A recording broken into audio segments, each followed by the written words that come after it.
Rumah kita. Rumah kita cermin HTPP. HTPP di sini singkatan dari Hidup Terbuka Partisipatif Peduli. Rumah kita menjadi wadah utama kita menaruh hasil setiap usaha dan kerja kita. Di sana kita juga dapat belajar menemukan dan mengaplikasikan seluruh nilai yang terkandung di dalam HTTP tersebut. Hidup. Perjalanan hidup seseorang dimulai dari saat ia dilahirkan di dunia ini, apakah sebagai pria atau wanita. Ciri utama kehidupan manusia adalah pertumbuhan yang dialaminya. Pertumbuhan menunjukkan perubahan yang memberi rasa bahagia. Ada beberapa hal yang memberi kita pelajaran tentang hidup yang kita temui di rumah. 1. Saat peristiwa hadirnya seorang bayi. Berita kelahiran seseorang disampaikan dengan gembira kepada sanak keluarga dan teman. Seorang bayi hanya membutuhkan air susu untuk menunjang kehidupannya.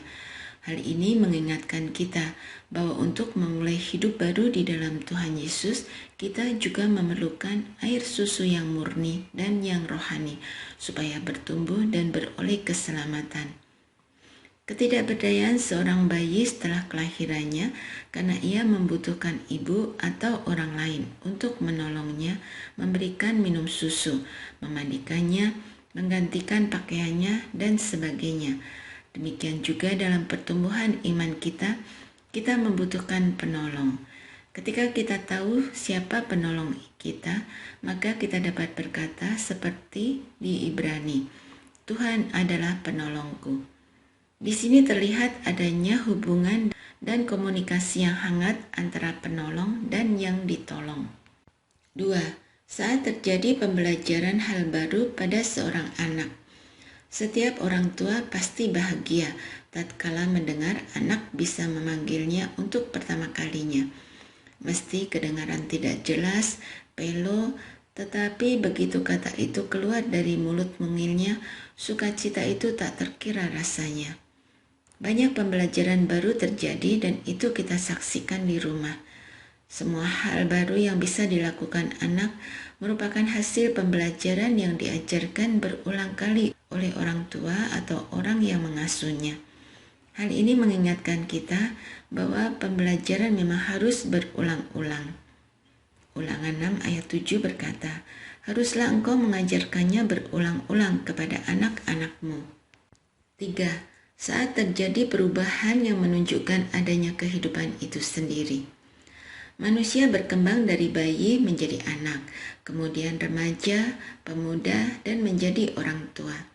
Sebagai orang percaya, kita diminta untuk bertumbuh dalam kasih karunia dan dalam pengenalan akan Tuhan dan Juru Selamat kita, Yesus Kristus. Terbuka. Keterbukaan seseorang hanya bisa terjadi kepada orang yang dipercayainya. Di dalam keterbukaan tidak ada rasa takut. Di dalam keluarga, hal itu nyata sekali tampak.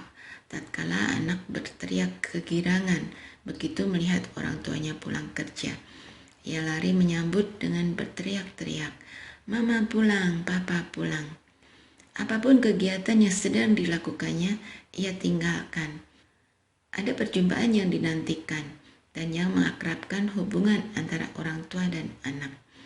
Juga di dalam komunikasi yang terjadi di rumah antara suami dan istri, antara orang tua dan anak, antara anak dan anak. Demi kebersamaan, masing-masing rela menyingkirkan kesenangan pribadinya. Di dalam keterbukaan ada pengenalan. Ingat peristiwa setelah kebangkitan Yesus. Ketika itu terbukalah mata mereka dan mereka pun mengenal Dia. Partisipatif. Kesaksian dan pelayanan muncul setiap hari di dalam keluarga. Masing-masing individu dalam keluarga dengan keunikannya sendiri akan penuh semangat terlibat dalam setiap aktivitas keluarga. Satu sama lain saling melengkapi. Setiap kesibukan yang terjadi di dalam keluarga menuntut keterlibatan semua anggotanya. Lihatlah, saat tidak ada pembantu, pekerjaan rumah didelegasikan ke setiap anggota keluarga. Ada yang menyapu, ada yang mengepel, ada yang mencuci baju, dan sebagainya. Dan justru dalam kebersamaan itu terciptalah kegembiraan tersendiri. Alangkah menyenangkan kalau partisipasi itu muncul dari diri sendiri. Seperti yang dikatakan Paulus, inilah yang kami megahkan, yaitu bahwa suara hati kami memberi kesaksian kepada kami. Peduli. Contoh tindakan peduli yang terjadi di dalam rumah adalah tatkala seorang anak membantu membawakan belanjaan ibunya, atau tatkala seorang ayah menyediakan diri dan waktunya untuk mendengarkan cerita anaknya. Juga tatkala masing-masing melihat kepentingan dan kebutuhan anggota keluarga lainnya dan ikut ambil bagian dalam meringankan atau menolong menyelesaikannya. Ingat selalu Filipi 2 ayat 4. Janganlah tiap-tiap orang hanya memperhatikan kepentingannya sendiri, tetapi kepentingan orang lain juga. Gereja hadir untuk dunia, karena Allah mengarahkan cinta dan karyanya kepada dunia. Kita pun gereja yang hadir bagi keluarga kita, guna mengasah, menuangkan, dan mengaplikasikan cinta Tuhan. Dengan cinta itu, kita kemudian bisa bergerak, membagikannya kepada sesama kita.